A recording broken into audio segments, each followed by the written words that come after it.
this week we're continuing A Court of Thorns and Roses by Sarah J. Maas, otherwise known as I Had to Pick Some Other Hoe. Hi readers, I'm Jordan. And I'm Katie. And welcome to Not Another Heroine, the podcast where we break down the best and worst fictional heroines, those swashbuckling ladies who have to work a little harder than expected for their happy ending. Want to see what's next on our TBR list? Subscribe to us on YouTube or follow us on Instagram for a sneak peek at upcoming content or to help us pick our next book.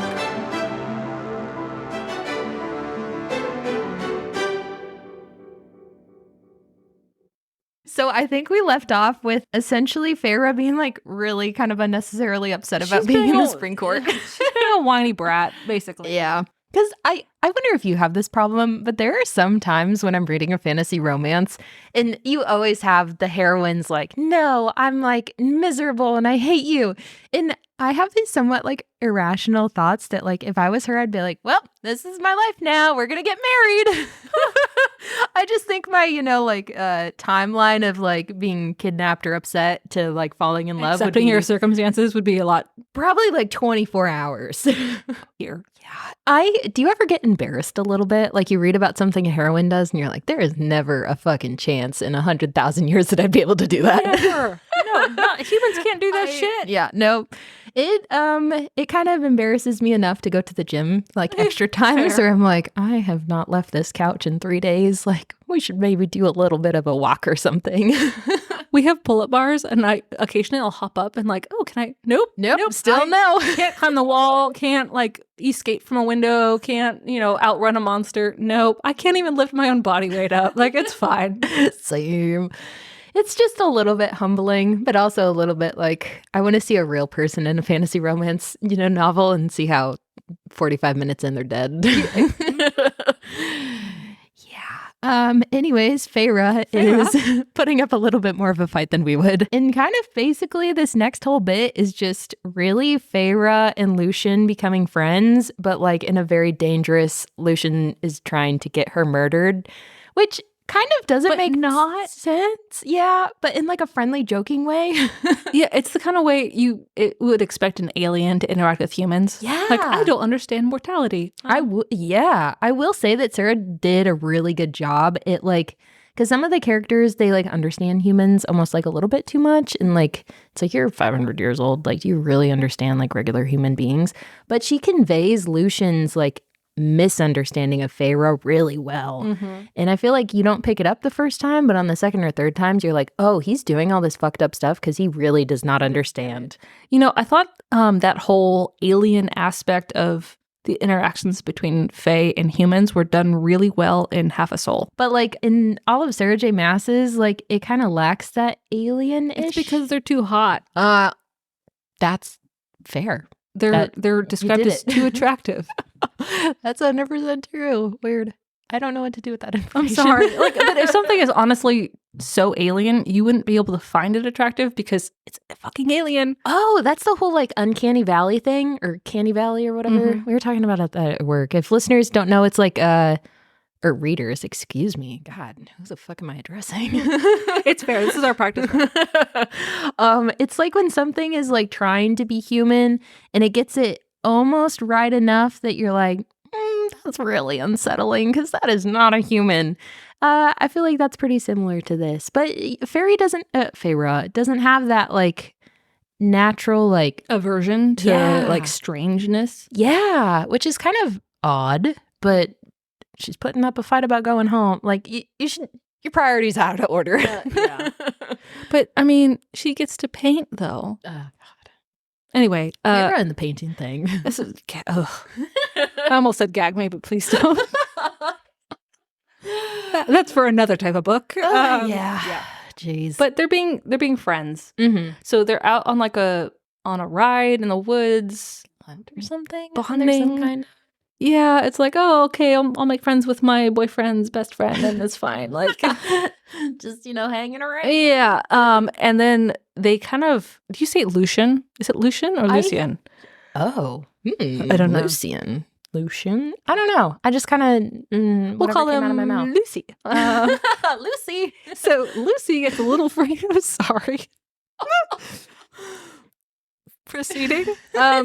Lucy gets a little freaked out and he tells Feyre, like, go really still. Oh, yeah. And she feels this impending sense of dread and doom and fear. And when you see like a fairy get freaked out, like I would be freaked out too. And that's because there is a creature called, I don't want to pronounce it. The bogey? I felt a little bit too confident. I said the bog. That probably makes more sense. Because bogey, that's like The boogers, right? Well, I kind of pictured from The Nightmare Before Christmas, the boogeyman, like how he's described. This is embarrassing. You know Mario, like the games, and you know the like ghosts? That's what I Really? Yeah, that's what I That's so cute. I would be scared of that though. Yeah.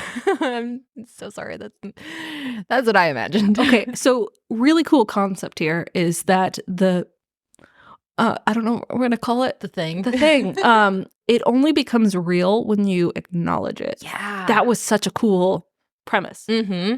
And I also like too that this was the first real time that Feyre realizes that like she could get murdered at any point just existing here. Because I feel like her fear was a little bit abstract, like up to this point. That was my impression too. Yeah, and then this point. But it's funny because it still doesn't really like kick in because she continues to do like dumb shit for the next like 8 chapters. Right. But like, so the way they handled this scene is that like they kept moving. They just didn't look left or right. And she could feel this presence like around them. Like I was creeped out. Like, ooh. And I feel like everyone's felt that when you're like at the extreme end of your like persistence and you're like about to give in and then it's like, oh, it's gone now. Like that was the part that got me because it's like, oh my God, she's gonna turn around. Oh, okay, she's good. So I think this is something she really does well, and that's what keeps the story moving forward. Is she describes like these action scenes, these, I don't even know what to call them because they're not quite action. It's the introduction of new elements and characters that keeps the story moving along really well. Yeah. Expert level 100%. And it's always done in a way that's like not unnecessary, not unintentional. Like you would think that these would be scenes that would be cut out, but they're almost like nothing happens, but they're still you important. Need them. Yeah. Like you want to know more. Like I wanted to know more about the bog. Mm-hmm. It's impressive. Like kudos to Sarah. That really shows like her expert level. You know what I mean? Like mastery that you can. Oh, wow. And like Lucy it goes away. They return to the castle. He's like, don't tell Tamlin about the bog. I'm gonna get in big trouble. I love this because it's literally like all of those, it's a little bit patriarchal and like not great, but the videos of like dads just like doing something totally outrageous with their children and they're like, do not tell your mother that we did this. That's basically Tamlin at this point. Yeah. It's like, you did something stupid and reckless, didn't you? And then it's kind of embarrassing because even after that like near-death experience, she like immediately follows it up with another one. Oh my God, this scene. Like, come on, Feyre. I know she's been like the provider for her family. She's not the most intellectual type. She can't read. She's probably not very educated. But come on, have some common sense. Yeah. This next scene. She's got daddy issues. That's what. She's got lots of issues. Jordan's eyes got so big. Sorry. Okay, so they go back to the castle. They have dinner. They're just hanging out. She goes back to her room, and she's still kind of contemplating escaping. And so she's looking out her window at night, and she sees her father like chilling by the castle gates. Now, keep in mind, her father is the same fucking dude who refused to provide for his family, like wouldn't leave the house, like squandered money. And she's like, oh, daddy came to rescue me. I will say it's like kind of sad. Like I think it shows like the depth of Feyre's, not abuse, but like neglect, that like this was such a outrageous moment for her that she's like, oh my God, my dad came to get me. Like, holy fuck. Like I gotta go see him. Like this is outrageous. It's like, oh, honey, no. Oh my God. So she like puts on some outdoorsy clothes and grabs a knife and I'm going to go with dad. She hops out her window and like runs towards the castle gate. Because it's kind of like a boggart, right? Yeah. But it shows you something you That's want. a Harry Potter reference. Yes, it is. Because it shows you what you want, though, not what you're scared of. Yeah, and as she gets closer to it, like Tamlin yeets out of nowhere. Yeah, I'm like, no, stop it. And like the thing changes into her sisters and into like some inanimate objects like a backpack and Food or something. Yeah. And then she's like, I feel like this is almost the turning point where like Feyre kind of like not breaks, but she's like, okay, like rescue is not coming. I really am out of my fucking league here. Like maybe I shouldn't escape. Yeah, she's kind of more resigned to her existence with Tamlin. It was like the last straw almost. Because after that, she tries to write a letter.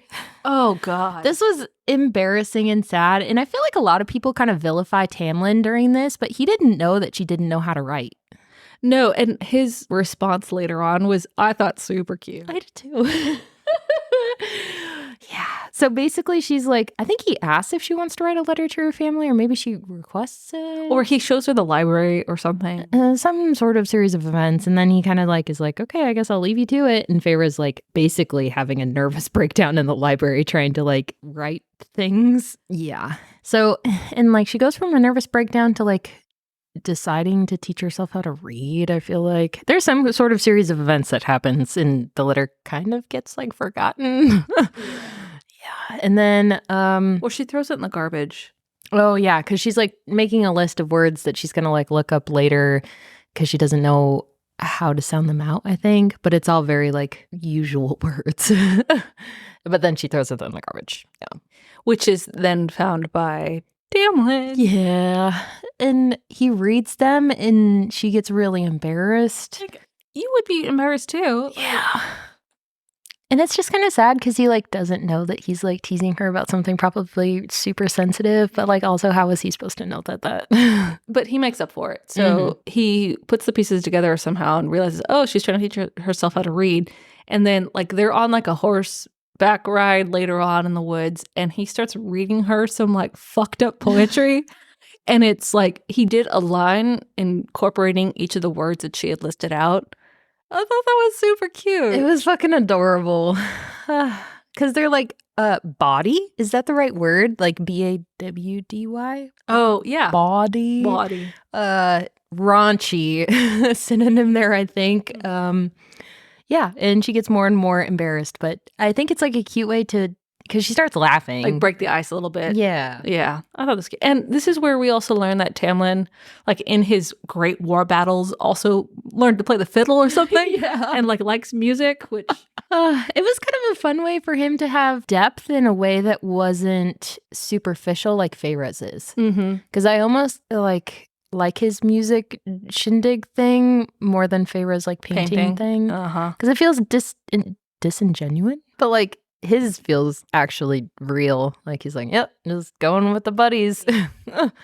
And then a little bit later, I think this is when she asked for painting supplies or something. I think so. It's somewhere in this like timeline. Yeah. And he's like, oh, by the way, I have a gallery of fantastic art. Squeeze me. Yeah. And she's like, oh, great art. I love art. Which, okay, cool. Yeah. Awesome. You're interesting. You're interesting and unique. It felt a little like icky. It felt forced. Yeah. But as she's exploring the gallery, she sees like a battle scene. Is that the mural thing? Yeah. Oh, I think that's in the library. Oh, because I don't know. it all blends together. But basically, this is the buildup for her finding more information out about Tamlin and this mysterious court that he lives in and all the masks. So she sees this mural. It depicts a battle. There's like some evil-looking bitches involved. Sorry. Evil-looking bitches. Evil-looking bitches. I'm trying to get to the point here. And so she's like, well, what actually happened? She asked Lucy. And Lucy says, well, I really can't talk about it. You should go ask you say it. I think it's the cereal, but I could not begin to tell you what the right pronunciation is. Well, cereal sounds, yeah. right? Yeah. Whatever happens. I just love how Lucy explains how Feyre needs to catch the cereal. Because talk about some like fucking hoe dunk mother's tales. Right? The premise here is that the cereal is this elusive being that can answer any question you ask it and like is an all-knowing creature older than fucking time. And so Lucy says, well, if you want your questions answered, if you take some chicken, like a dead chicken or chicken blood, make a trap in the woods, put the chicken there, you can catch the cereal or something like that, right? Again, this was such a good, like, totally underestimating what human beings can do. And he's just fucking with her, as we learn later. He's like, I didn't think you were actually going to do it. It's like, you son of a bitch.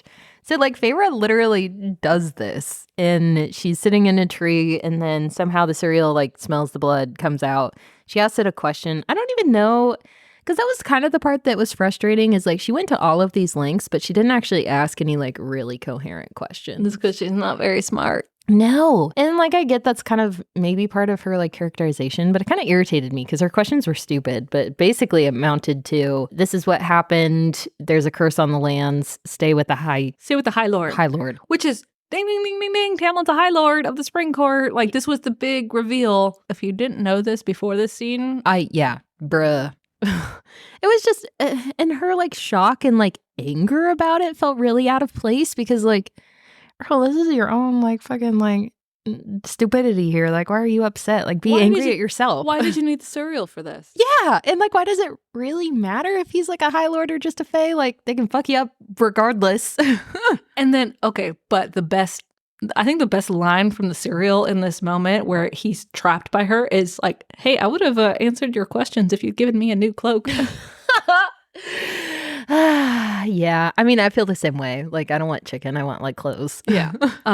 But as they're exchanging these questions and answers, this another ominous presence kind of shows up, and it's what are they called? I don't know what they're called. Naga?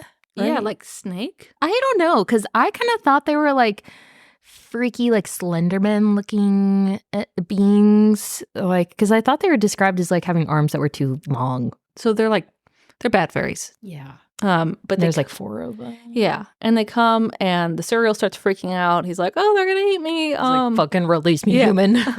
And this was like a nice moment for Feyre because she does the right thing and she frees the cereal like at expense to herself, wastes her own time. And now she's battling the Naga. Mm-hmm. And she's just running full fucking force through the forest. She's like, oh, fuck me.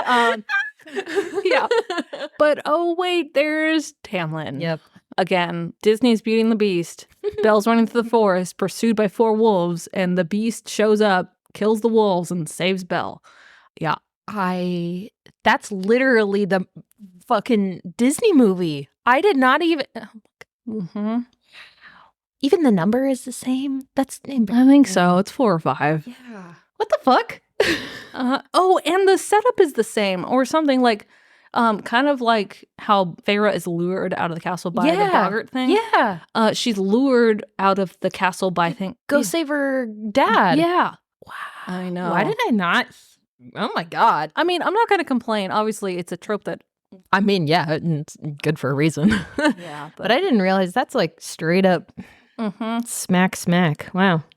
Anyway, the more you know. Yeah, Tamlin rescues her. They go back to the castle, and thus begins the start of their romantic relationship. Romance. Yay. Except we get traumatized first because it's like a couple days later, a week, et cetera, she's just living there. And then in the middle of the night, she hears all this like screaming, and she's like, Oh, and no, not this part. Yeah, this one like fucked me up. Because she goes downstairs, it's the middle of the night, Tamlin, like, busts through the door, Lucian's behind him, and he has this fairy on his shoulder who's, like, screaming bloody murder, and he, like, plops the fairy down on this, like, table after Lucian's, throwing all the shit that was on top of it on the ground, and it shatters, and the body's, like, laying on it, and it's this guy screaming, and his, like, wings had been, like, cut off, like ripped off. Bloody stump. And his like blood is like gushing out and on the ground, and Tamlin looks fucked up, and Lucian is like having a fucking like moment, like pale, staring, like existential crisis. Like, I guess the wing thing is like an arterial cut.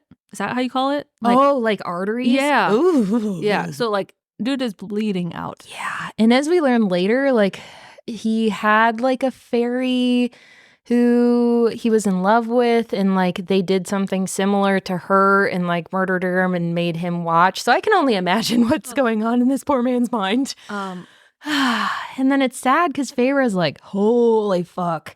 And basically there's nothing that they can do for this like poor creature. He is like dying.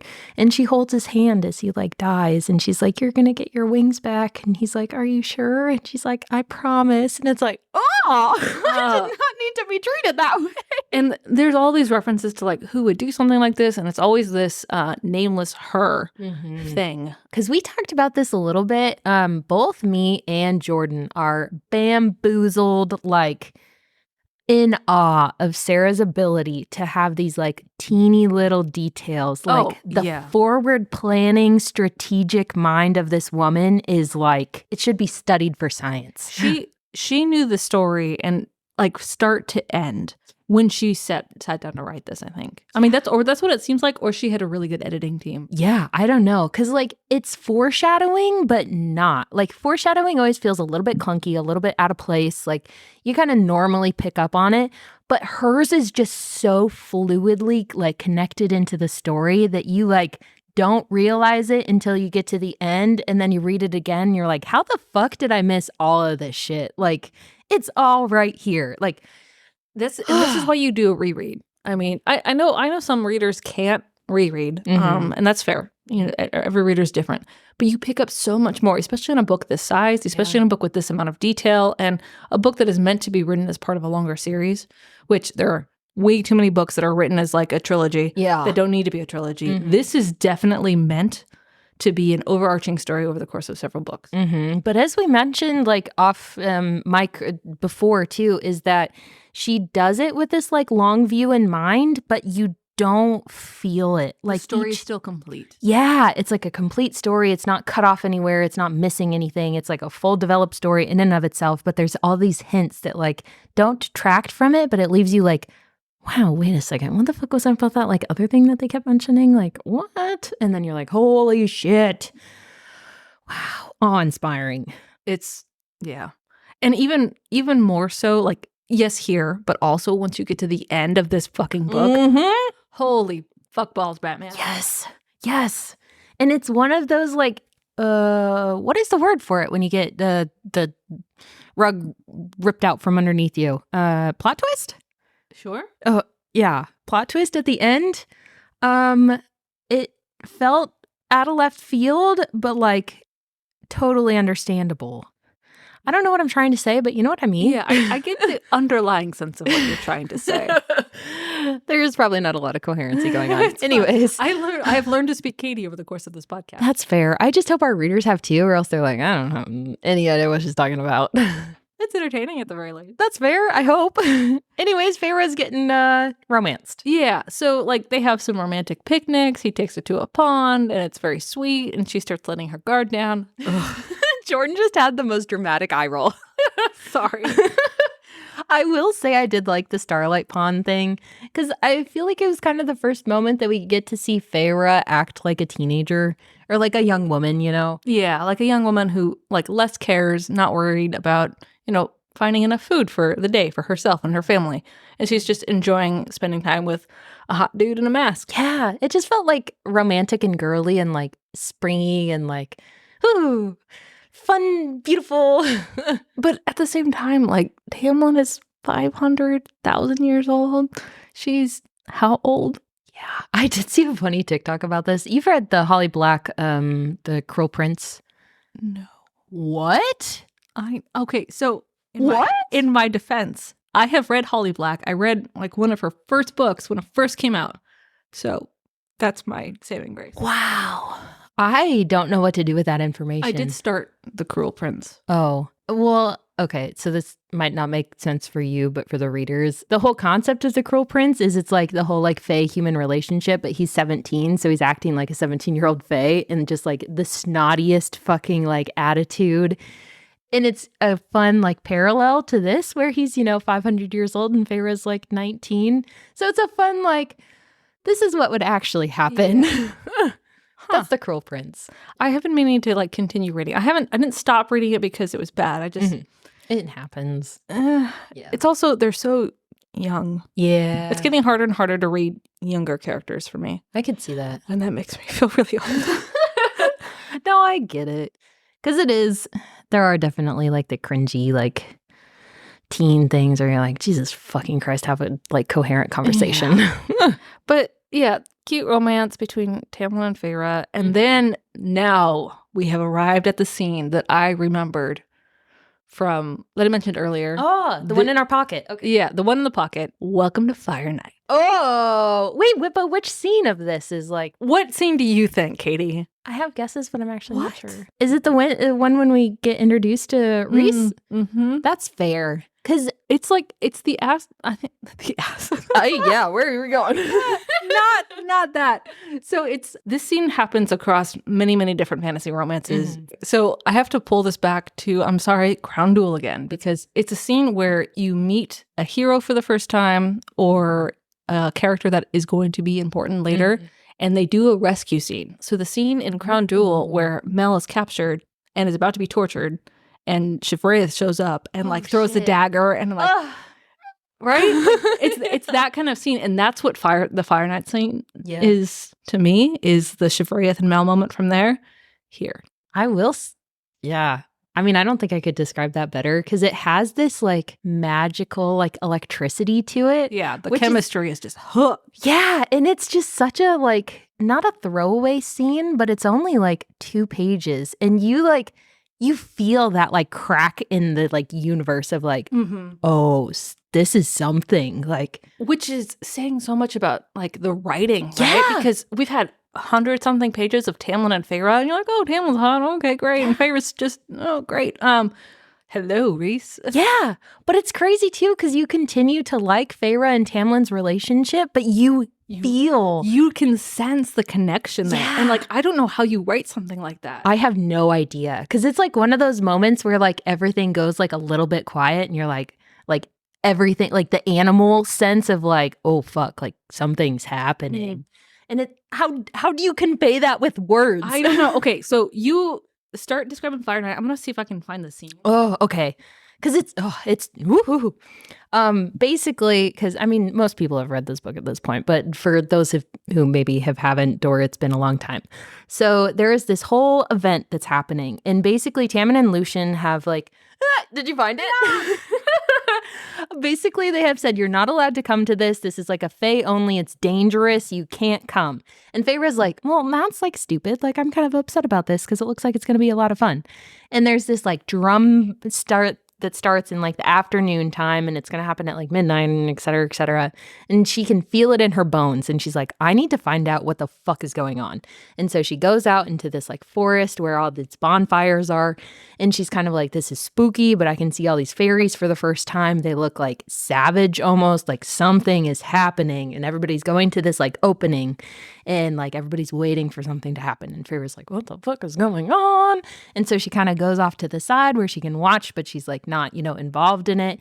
And all of a sudden these like 4 or 5 dudes kind of like corner her, and they're like, hey human, like what the fuck are you doing around here? And she's like, I'm here with my friends. And they're like, well, why did your friends leave you? That's pretty stupid because it's Fire Night. And she's like, I don't know what that means, but I'm a little bit scared. And they kind of start to like cart her over, like kind of like push her, get in her space a little bit too much. And then, okay. I within one flip, I opened to this scene that tells you how long I spent on this page. I'm just going to read it. There you are. I've been looking for you, said a deep, sensual? Oh, I hate that word. I don't like reading out loud. Male voice I'd never heard. Jordan's like melting. Standing before me was the most beautiful man I'd ever seen, which I don't necessarily like that. No, but the whole combination of it, like her being freaked out and then everything stopping and these like fairies around her being like, ooh, what the fuck? He's got the whole half smile, brooding, dark. Like he's the very definition of anti-hero. Yep. I think she even describes him as having like shadows rolling off of him. Oh, yeah. Hold me back. But it's just such this like electric moment, and you're like, wait a second, but Tamlin's the love interest. Who the fuck is this guy? Well, and Feyre feels it too, because she's like, who the fuck is this? And can you stay longer? Yeah, But it's fun too because I feel like he is the first high fae that Feyre is a little bit not frightened of, but like recognizes like that's not a human. Like that is someone that looks exactly like me. It's the whole like uncanny valley thing. She's like, you are powerful and I'm frightened, but in a hot way. It's the dynamic between her and Rhys and her and Tamlin is so interesting because Sarah makes a point in the book of saying that Feyre doesn't feel like she has to have a filter on or something along those lines with Rhys, and she does with Tamlin. And I wonder if that's because Tamlin is just he's like the Ken doll, like overwhelmingly handsome. Like, yeah, I don't know. Yeah, because it is kind of nice because I feel like Feyre is like Tamlin would be who she was with if she hadn't undergone all the trauma she did. Oh yeah, which we'll get into in part 3. Yeah. So I do like that setup in the sense that both of these male leads are viable options and one's not worse than the other. They're just different. Yeah. And one makes sense in a certain time and the other doesn't. Because sometimes authors kind of get too ahead of themselves and you like are obviously punted in one direction. You're like, okay, that's the one she's going to end up with. But this feels very like, I mean, this is a love triangle. yeah. Not yet. Yeah. But actually, and well done, which I don't think I've ever said about a love triangle before. Yeah. Yeah. Wow. Because a love triangle, yes, toxic, but also it's a fantasy because who doesn't want to be wanted by multiple people? Like that's a very genuine human desire. Like who doesn't want to be desired? So. Yeah. And for like different reasons too. I think that's always pleasant that like people see different parts of you and still like them. So it's like you're getting more of your whole personality being liked instead of like having to hide the darker parts that like you don't want people to see. But wow. So that's Rhys. Very brief anyways, scene. He rescues her and takes her back to Lucy. And Lucy takes her back to the castle and says, basically, stay in your room. Yeah. And I don't really she's like upset at this point, I think. She's like, fuck this fire night. I'm irritated. I'm going to pout in bed. Yeah. But then she does something stupid again. Yeah. She basically decides that she's like hungry and she's like, the drums have stopped. And there's kind of illusions that some kind of sauciness is happening. Oh my God. Yeah. So I don't know what show scarred me forever as a child. It was some sort of King Arthur. I hope someone recognizes this just based on this description. It's a King Arthur origin story, but they show a scene from Beltane, which is, I think, very similar to Fire Night. It's like the celebration of summer, right? Or something like that. But it's celebrated by having a maiden and a hunter do it in a cavern. And that's how Beltane is like celebrated and like bring on the new fancy flowers and shit. So that scene is depicted in this show movie thing that I watched when I was probably way too young to be watching it, like 10 or 11. So I think Sarah was traumatized by the same thing you were, because so that's basically what happened. But founded in like, I think true mythology or something like that. Oh. That's what I mean. Like, I don't know a lot about Beltane, but I think it is rooted in some sort of like pagan ritual or something like that. Anyway. Interesting. Sidebar. Yeah, but that's basically what's going on. And Feyre, this is kind of fun because it's our first point of being like jealous or like recognizing like, oh, I have more than just regular feelings for Tamlin. Because the drums stop and it's kind of alluded to that that's like, you know, sorry, you just took a sip of your soda and you're about to spit it. Oh my God. Everything is... Pieces are falling into place. Did you not know that was like... No, I knew. I just, I, like, the drums stop. And I'm like, oh, that's what the drums are for. Yeah. Oh, gross. Okay. I know. Oh my God. Yeah, and so Feyre's feeling the exact same way, a little bit traumatized by this whole... overheated right now. Oh my God. I can't even breathe as it is. I hope everyone everyone else is equally traumatized too, or scandalized. I feel scandalized. Yeah. Where's my handkerchief and my tea? Oh, yeah. So basically, she's like, fuck all this fairy shit. I'm irritated. Like, he's out here fucking whoever. This is fine. And so she leaves her room to go get some food, and she's stomping around. And then Tamlin comes into the house, and she can tell that he is not altogether there. There's some kind of like animal-like intensity. Yeah, crazy energy, whatever going on. And she's like, I'm a little bit frightened, but I'm also pissed off at you because you just fuck someone. Like, can we not, just skip past that? Like, he hopped out of bed and came home. Basically. Yeah. And so she like they get in this antagonistic fighting. He shoves her up against a wall. Mm-hmm. Hot. Yes. And he's got his claws come out, even hotter. Yep. And then this is the controversial bit, I think. Yeah, he bites her. Yeah. But so this is going to sound really crazy, but in the context of the story, it feels more like not sexual, but like claiming. It is, and that's what it's meant to be. Yeah, but there have been a lot of people who have taken this to be like a critique of Tamlin's like personality, of who he is, and they say it's like, domestic abuse, but it's like it's very clearly written to be something like very animalistic, very fey, of like you're mine. And that's how it's conveyed, and that's how like I took it. I was like, oh, it turns into a wolf. Yeah. Like what do you expect? Yep, yeah. So yeah, they have that, and then I think she hits him, doesn't she? Oh yeah, and which girl? And then this was actually even. So I really liked this interaction because. So she was at Fire Night, and so she saw all these, bitches lined up, waiting to be picked for the sexy cave time. I mean, same, but and so she got really mad, like, oh, well, why can't I be in the line of like hot women? But Lucy makes a couple like references while he's like taking her back to the castle. It's like he's gonna smell you and freak out and like not be able to find you, and like that's what Tamlin mentions. He's like, do you know how I felt when I knew you were there and I couldn't find you and I couldn't get to you, and this like beast that took over my body, all it wanted was you, but you weren't there, and I had to pick some other hoe. Like, it was such a like, and again, it just talks about like how fucking masterful Sarah is. That in that moment, like we should have all been pissed off that he literally just rolled off of some other warm body and he's now like attacking Feyre. But you just have this sense of like he would pick you if you were there. Yeah, like, he had no choice. It's insane. I have never had toxic, totally toxic. Yeah. The amount of fucking emotional whiplash that I experienced reading this for the first time, I was like, fuck that guy. Oh.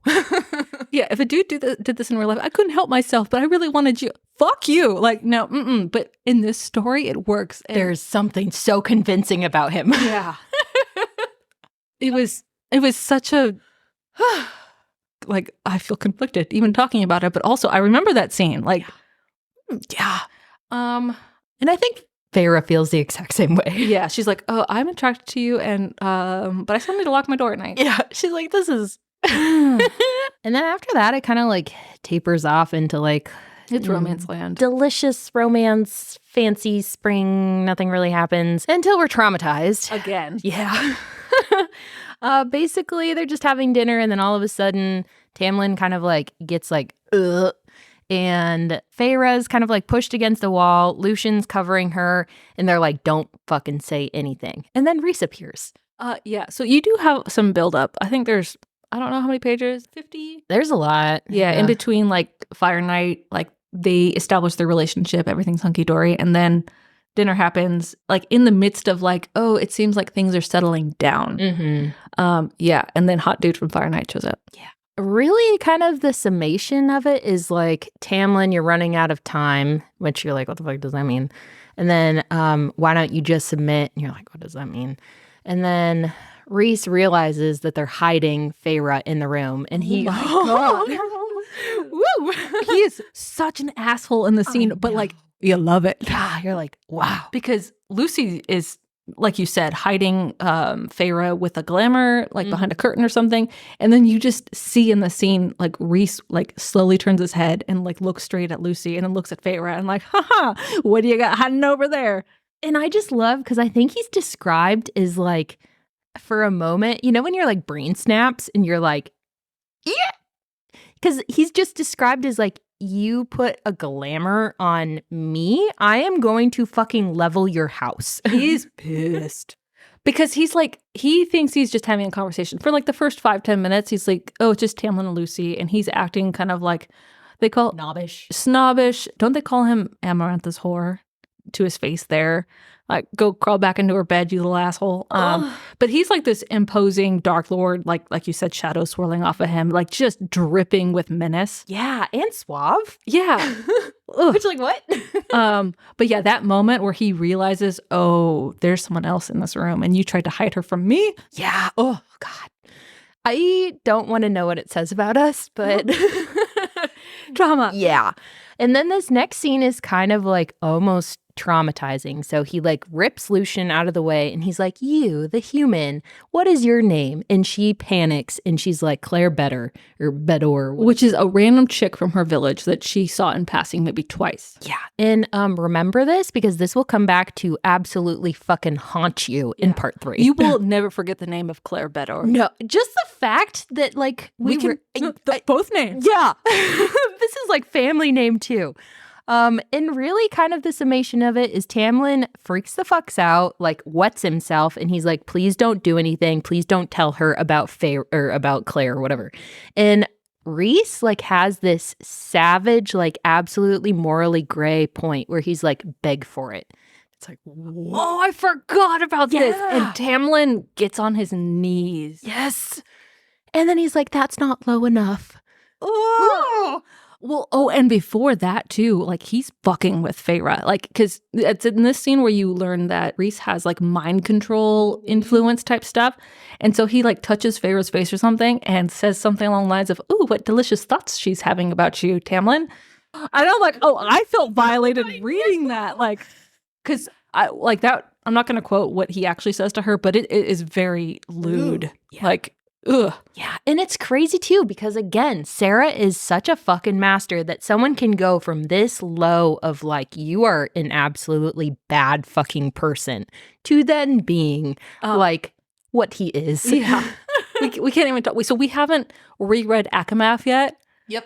So this is raw dogging. This is. It's true. It's true. I was already traumatized, Katie. Welcome on the trauma train. Holy shit. Yeah.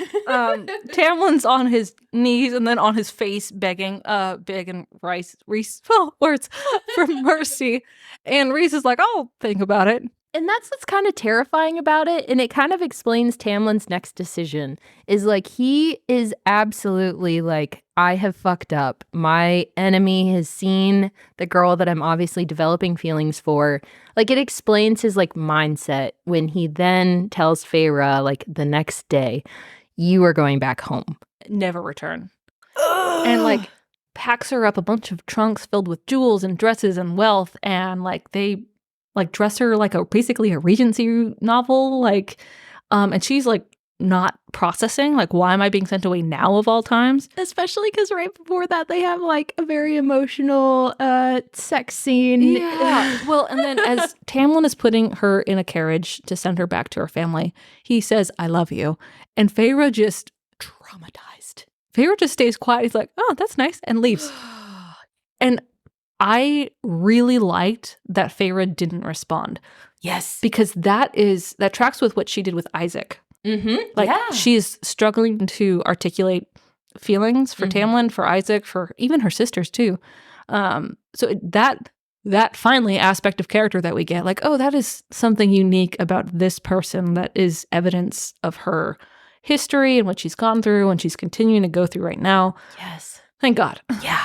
Because it's, you are treated with like not a monologue, but a little bit of her inner like turmoil. And she's like terrified almost of this. And she's like, I have big feelings for you. You just said I love you. Like, and then she's like, I have big feelings for you too. But like, I am not like comfortable enough to say that out loud. Like, I have been traumatized in my past and I just can't jump into something like that. And it's just so realistic. And you like are screaming at Feyre like, you stupid bitch, just say it back. But you're like, it kind of makes sense.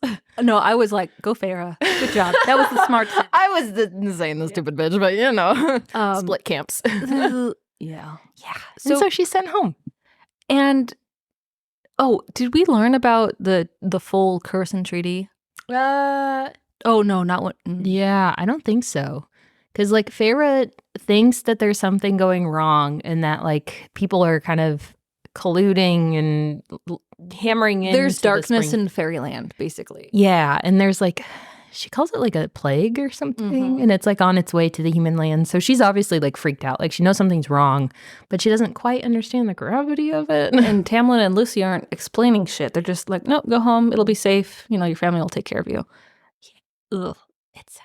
So we're going to leave you there, traumatized. In the back of the carriage going into the human lands. We'll see you next week for part 3, our last part for ACOTAR. So, where all of the trauma even turns into more trauma. But it's so, like, I think it's telling that the parts of this book that we really liked are the most traumatic parts. I am not going to respond to that because that is a little bit too true. So from our shelf to yours. We'll see you on the next page.